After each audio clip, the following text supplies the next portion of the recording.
क्या आपने Murphy's law के बारे में सुना है? बहुत ही कॉमन पर सीरियस प्रॉब्लम है कि रील्स, स्नैप्स और शॉर्ट्स की वजह से हमारी अटेंशन स्पैन्स लगातार घटती जा रही हैं। क्या हम एफिशिएंटली पढ़ पा रहे हैं या भाई साहब हम गधा मजदूरी कर रहे हैं? और अब हम डिस्कस करते हैं इसके बहुत ही इंपॉर्टेंट सोल्यूशन के साथ, जो है पोमोडोरो टेक्निक। क्या आपने मर्फीज लॉ के बारे में सुना है? एस्पिरेंट सीजन 2 में अभिलाष अपनी यूपीएससी का 5th अटेम्प्ट देने वाले होते हैं। थोड़ी बहुत अप्स एंड डाउन्स के बावजूद भी तैयारी अच्छी चल रही होती है, पर तभी उनको टाइफॉइड डायग्नोस हो जाता है। सोचकर ही डर लगता है ना कि क्या पता हम भी प्रिपरेशन अच्छे से कर रहे हो और अचानक से हमारी जिंदगी में कोई भूचाल आ जाए, हमारी प्रिपरेशन को धक्का लग जाए। यही होता है साहब मर्फीज लॉ। अगर कोई चीज बुरी हो सकती है तो वो बुरी जरूर होगी। If anything can go wrong, it will surely go wrong. यही कहता है हमारा मर्फीज लॉ।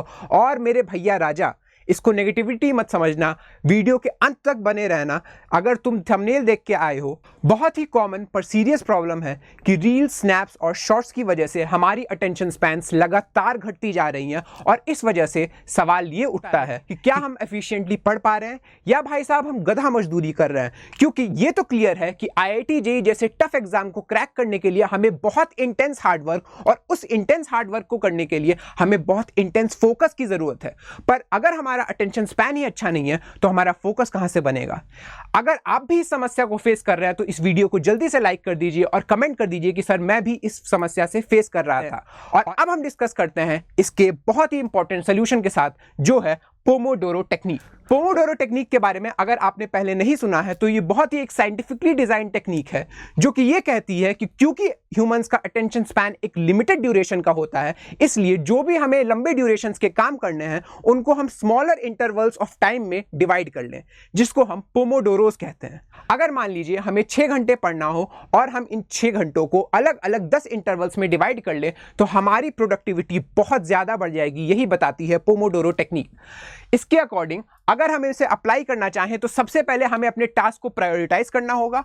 हमें सीक्वेंस का भी ध्यान रखना होगा, क्योंकि टास्क की सीक्वेंसिंग बहुत इंपॉर्टेंट है। तो सबसे टॉप प्रायोरिटी वाला काम सबसे ऊपर रखें। दूसरी बात कि एक बार आपने अपने टास्क की सीक्वेंसिंग कर ली तो सबसे पहले काम स्टार्ट करें टाइमर लगा के। टाइमर यूजुअली आप अपने मोबाइल से लगा सकते हैं, पर अगर आपके पास अलार्म घड़ी है तो वो ज्यादा बेटर रहेगी, क्योंकि मोबाइल में होते हैं साहब डिस्ट्रैक्शन। एक बार आपने मोबाइल पकड़ा तो फिर टिंग डिंग डिंग शॉर्ट्स और रील्स स्क्रॉल होती रहेंगी, स्नैपचैट पे फिल्टर देखते रहेंगे, इसीलिए मोबाइल में लगाना उतना सजेस्टेड नहीं है।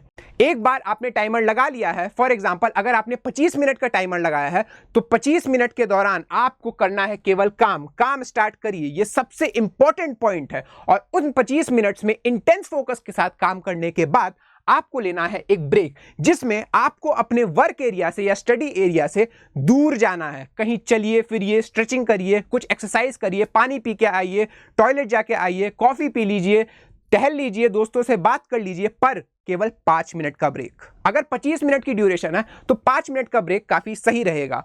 और उसके बाद आपको यही साइकिल रिपीट करनी है। And after 4 to 5 Pomodoro cycles आपको एक लॉन्गर ब्रेक लेना है। जैसे फॉर एग्जांपल आप 20 मिनट का ब्रेक ले सकते हैं। ठीक है सर, पोमोडोरो टेक्निक कैसे अप्लाई करनी है ये तो हमें समझ में आ गया, पर यहां पे आता है एक और सवाल कि सर अगर इसके बीच में हमें डिस्ट्रैक्शंस आई तो? भाई साहब कैसी डिस्ट्रैक्शन यार, क्या बात कर रहे हो? अगर तुम 25 मिनट तक अपने फोन को टच नहीं करोगे तो क्या तुम दुनिया में पिछड़ जाओगे? अगर तुम 25 मिनट तक किसी की बात नहीं सुनोगे, सबको ऐलान कर दोगे कि भाई साहब मैं जा रहा हूं काम करने, इन 25 मिनटों में मुझे बिल्कुल डिस्टर्ब मत करना, अपनी बाबू सोना को भी बता दोगे कि प्लीज कॉल मत करना, मैसेज मत करना, तो क्या दुनिया में पिछड़ जाओगे? क्या कुछ उलट पलट जाएगा? तो डिस्ट्रैक्शंस को इस समय, इन 25 मिनटों के दौरान, जो भी आपकी पोमोडोरो है उसके दौरान प्लीज अवॉइड करें, वरना इस टेक्निक का कोई भी फायदा नहीं होगा। इस टेक्निक का फायदा तभी है जब आप इंटेंस फोकस के साथ काम करें। और एक बार आपने अपना फोकस स्पैन बढ़ा लिया तो इसके बाद तो जस्ट इसको एक टेम्पलेट की तरह यूज करें। ये जो 25 मिनट का पोमोडोरो ड्यूरेशन है, इसको आप एडजस्ट करके 1 घंटा 2 घंटा अपने हिसाब से जो आपका मन करे वो कर सकते हैं। और ब्रेक्स को भी आप अपने हिसाब से एडजस्ट कर सकते हैं। फॉर एग्जाम्पल मेरे लिए ये सही बैठता है कि मैं 50 मिनट का पोमोडोरो ड्यूरेशन लूं और 10 मिनट के ब्रेक्स लूं।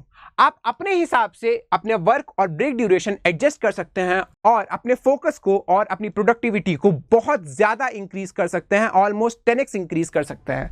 अगर आपको हमारा कंटेंट पसंद आ रहा है तो ऐसी ही प्रोडक्टिव और एजुकेशनल वीडियोस के लिए बने रहिए हमारे चैनल जेईफिनिटी बाय अनअकैडमी के साथ। लाइक कर दे, सब्सक्राइब कर दे और शेयर कर दे। धन्यवाद।